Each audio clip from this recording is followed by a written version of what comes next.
How to assemble your Safe Start 3-wheel electric scooter.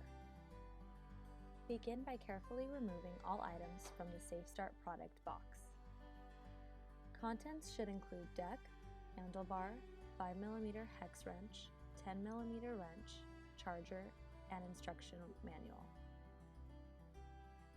Remove the deck cap cover by squeezing the sides together and removing tabs from deck slots. Using both supplied wrenches, remove bolt hardware as shown and set aside.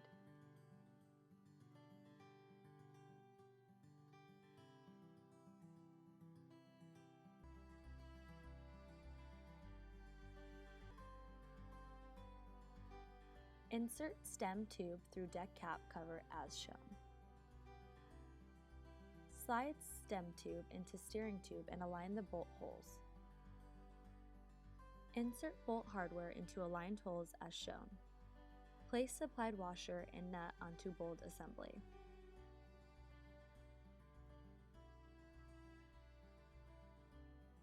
Tighten with supplied 5mm hex wrench and 10mm wrench.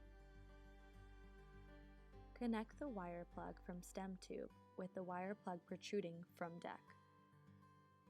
Slide the deck cap cover onto deck and insert the 3 tabs into the deck slots. Your Safe Start product is now fully assembled and ready to ride once fully charged.